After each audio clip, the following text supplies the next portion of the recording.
What's happening, people? It is Brian Alsruhe with NeverSay.com, and today we're going to talk about the Continental Clean and Press, but more specifically just the Continental Clean, because that is so miserable it deserves a video all to itself. Now, I know a lot of you are not familiar with the Continental Clean and Press, but it is a staple in strongman competitions. Because we use an axle, you cannot hold on to it well enough to double overhand clean it, so you need to figure out some other way to get up to the front rack position. So that's what we're going to talk about today. Now, whenever people see other people do this, the first response is always, you need to stop. You're gonna die, you're gonna hurt yourself.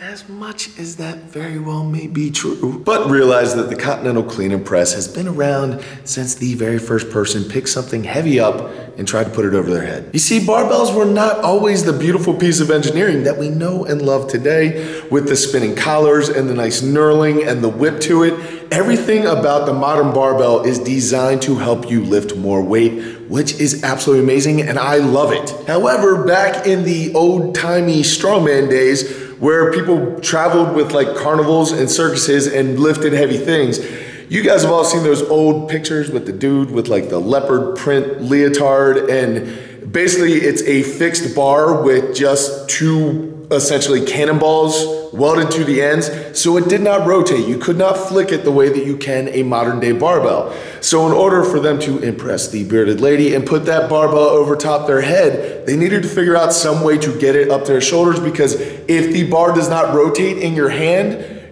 you're gonna have a really tough time double overhand cleaning it. So innovators such as Eugene Sandow and a bunch of other guys who have curly handlebar mustaches came up with the Continental Clean.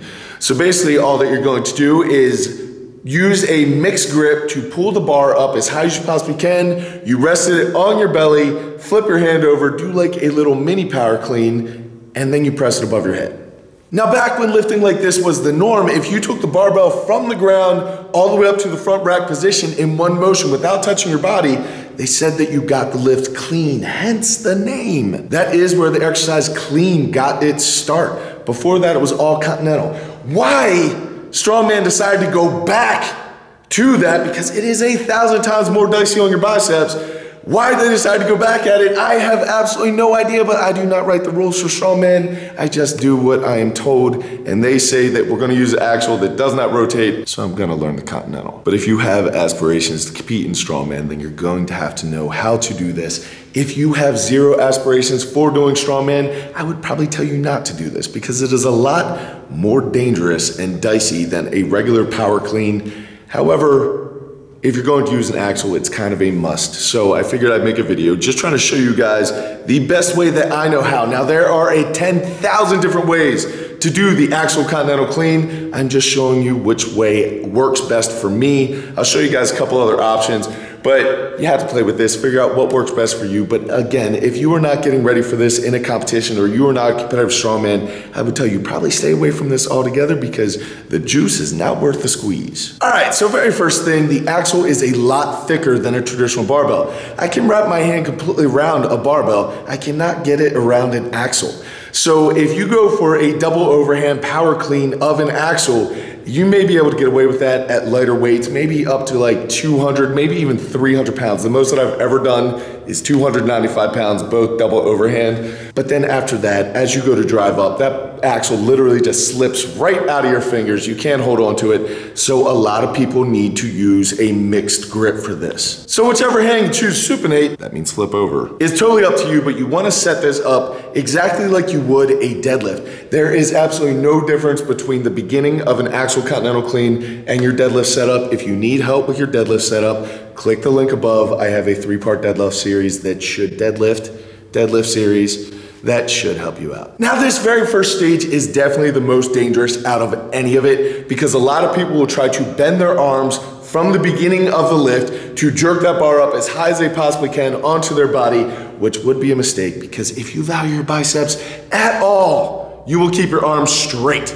It's gonna be okay, buddy. I'm an idiot. So you're gonna fight that urge to bend your arms and keep them both completely straight as you apply force into the ground, trying to increase as much bar speed as possible because you're going to want to pull that bar up on your chest as far as you possibly can. Now, an axle is very slippery. It doesn't have knurling like a barbell. So I tell a lot of people to chalk up kind of their solar plexus area as well as their shoulders because you are eventually gonna have to put this thing above your head. But putting chalk kind of at the top of your belly, right below your pecs, is going to do a lot to help the purchase of the axle on your body. So you're gonna try to bend your arms later in the movement to pull that bar as high as possible. I try to aim for a spot that is right below my pecs, but on top of my abs. Now, one of the reasons why the Continental Clean Press is so ugly is because if you do not have strongman girth, you need to lean way back, and people do not like it when they see someone lean back under load, which is understandable. So if you have a decent amount of strongman girth, you will actually have a ledge to set that axle on top of. That is a really good reason to eat a bunch of burritos and pizza. But as you pull that bar up and you lay it on top of your power belly, it will actually bite in and provide you enough of a pause to flip your other hand over. If you do not have strongman girth, you are going to have to lean back far enough that the axle is back behind your hips when it is sitting on top of your chest, stomach area. It's also going to be important to note here that you are trying to row this bar through your body. If you can pull it out the back of you, that's what you want to do. You want as much purchase of that axle against your body with pressure, because if you don't put pressure, it's going to slide right back down.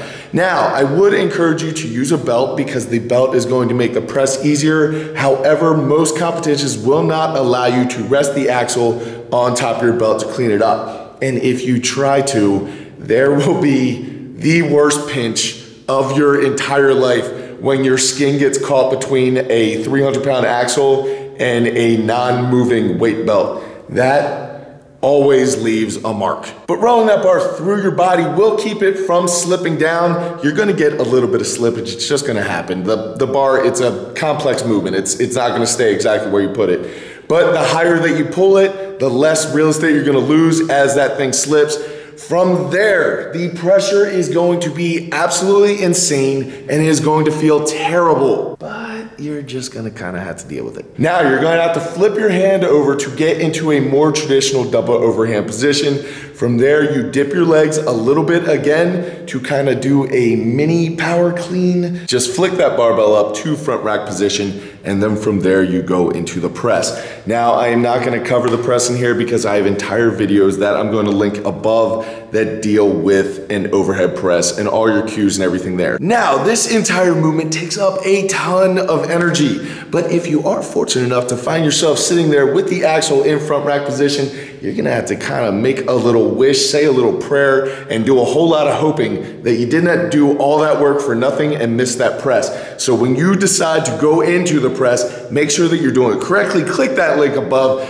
Make sure that you get the lockout. Wait for your down command, because you don't want to go through all that pain for nothing. Now, as promised, I told you guys at the beginning of the video, I'd show you a couple other variations that people do. Some people can double overhand this thing the entire time. So they start with double overhand, they pull it up to their belly, then do a little mini clean and push it above their head. That works out for some people, not this guy. Other people start with a mixed grip and do this kind of throw, catchy, zercher catch thing. And then they kind of become contortionists to get the axle to the front rack position. However, I kind of feel like everyone who does that is Russian and a lot tougher than me. Another way that people get the axle to their shoulders are they do a deadlift to a zercher squat and then again become contortionists to get the bar into position so that they can press it. I do not like this method, especially at heavy weights. It does not work for me, but maybe it'll work for you. You just need to find out. And finally, some people are able to completely release the bar on that high pull, flip their hand over, catch the barbell in all one motion, and then get it to their shoulders and finish the press. Again, I think those people might be a little more graceful than I am. So I do the old mixed grip, pull it up to your belly, flip one hand over, get it to front rack position, and then hope it gets above my head. As always, guys, I'm just saying this is the best method that works for me.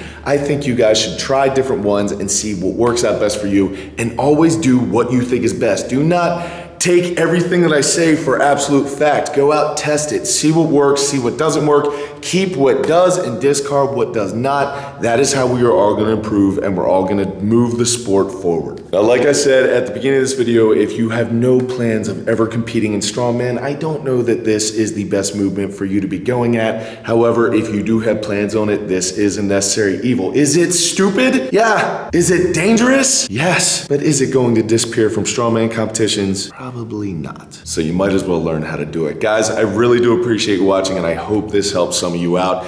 Until I see you later in the week, go out, do something amazing, realize, keep working hard, be nice to each other, people, and I'll see you then.